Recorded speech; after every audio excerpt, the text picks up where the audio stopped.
There is Andrew Copp, who's had a wild last calendar year or so, from Winnipeg to the New York Rangers, and now signing today a 5-year deal with the Detroit Red Wings. And Andrew Copp joins us on the line now. We had Claude Giroux on a few minutes ago from around the Ottawa area going home. You're an Ann Arbor, Michigan native. When you had this first opportunity at free agency, was Detroit always the top of your list because it's home?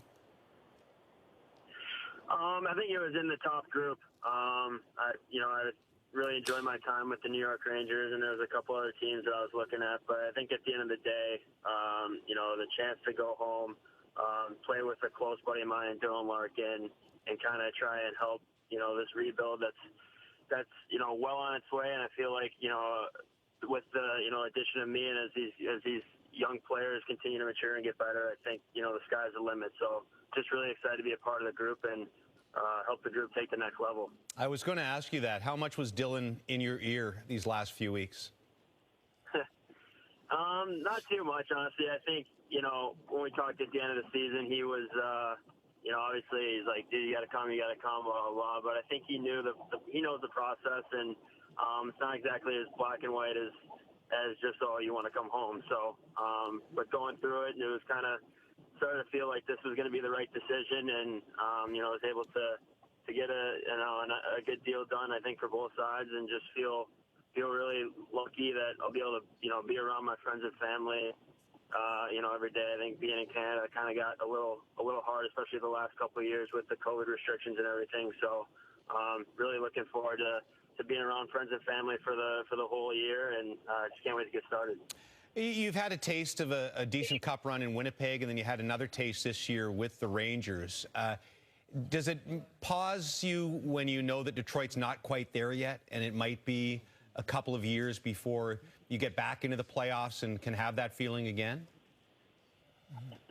I don't know. I mean, with Winnipeg, it's the same thing as the Rangers this year. You seem like a rebuilding team, and then the next year you're in the conference finals. That was exactly what happened in Winnipeg and exactly what happened in New York this year. So I don't think this group's far off from that. Whether we'll make the conference finals next year or not, I don't know. But I really like where this group's trending, and this isn't, it's not just a 1 or 2 year decision. It's a 5-year decision, and I really like where this team's headed and just want to be a part of it going forward. Great addition to the Detroit Red Wings. Thank you for your time, Andrew. I know it's been a whirlwind day.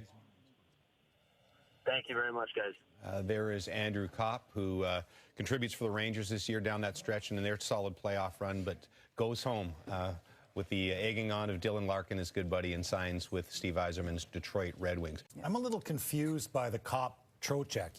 You get Copp for the exact same money for 2 years less, unless he's going to Detroit. Like, he's a Michigan kid, yeah. So you've got to think that he's going to Detroit, because if I'm New York... I believe, Pooley, I did just see that he's gone to Detroit. No, but I'm saying yes. But he's saying that his choice was Detroit, and that's why they got him on a shorter term. But he was choosing Detroit. I see. He was leaving New York. Because if you're New York, you're not taking Copp at 2 less years at the exact same money as Trocheck? Yeah. They need the size, the heft that Copp brought to their lineup. New York does. Yes. Yeah. And sometimes you do the best you can. Hey, Calgary offered Gaudreau all they could, and he went somewhere else. You're saying you'd rather have Copp. Would you rather have Copp over Trocheck if the terms were the same? Yes, and it's 2 years less. So you even like it even better. So I'm thinking that it's Copp who said, no, I'm leaving, I'm going to Detroit. Yeah. I like Trocheck. I'll echo what you and MJ said, Ray. I don't like him that much. I don't like him for 7 years. And after a 31-goal season, there was a couple 10s, there was a 17, a 21. You think about top-line, top-6 guy, it's almost like he's a hybrid between a second- and third-line centerman for what he's doing during the regular season. He did have a great playoff. He scored 6 goals for the Carolina Hurricanes. But at his age, to give him 7 years, I don't know. I don't like that deal. The 17 goals in 47 games in the shortened season 2 years ago. Yeah, there's some injuries in there. There's some injuries in there, plus, but it's not really top-line production in the last 4 Those or 5 two years. signings, let's get the opinions of Mike Johnson and Craig Button. Well, you're talking about Andrew Copp. I think Andrew Copp's a Mr. Everything player. He can play anywhere in your lineup. He can play any situation in the game. And, yeah, he was going to Detroit. That's why they didn't sign him in New York. He'd made up his mind that that's where he was going. Steve Yzerman, he's adding those types of players. You go back and look at the Stanley Cup playoffs, right? Nick Paul, right? Andrew Copp, right? Andrew Cogliano. Just look at the players that got added to the teams that ended up in the Final Four. There's a reason why those teams went deep. The one thing Copp has not been asked to do, though, is be a offensive driver. He's always been a support guy, largely third-line player in Winnipeg. He played in the top 6, but you're with Panarin, you're with Zibanejad. You don't have to do as much. And I wonder in Detroit, where he goes there, will he be asked to drive more? Not just compliment, not just be the beneficiary of playing with good players. That's a different kind of challenge. There's no question he's a good player, and I want him on my team. But as far as driving offense on that second line, will he be good enough offensively to do that in Detroit? Ray, we need you here, Ray.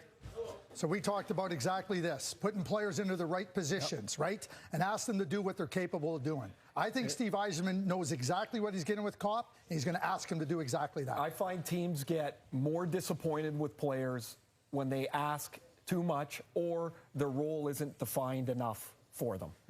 And that's what I find is like why somebody goes to a different place and they fit in and they're like, wow, they just fit in so great because they ask them to do this. And I do believe that's when Copp's at his best. I'm just starting to think about, you think, if you have the first lines, the Larkin line with Bertuzzi and Raymond, their second line's going to be Copp and Jacob Vrana, probably a pretty good 5-on-5 player. Maybe they, Copp's really good. I like everything he does, but I just think about the way, if he's going to be a creative player for his line mates, that's not really what he does. So as long as he, and we've seen guys who have had no problem signing big deals and not change a thing. And we've seen a whole bunch of guys have big issues trying to validate a contract that they think they need to live up to. As long as he's sure of who he is as a player, Zach Hyman, perfect example. Didn't change a thing, I'm good.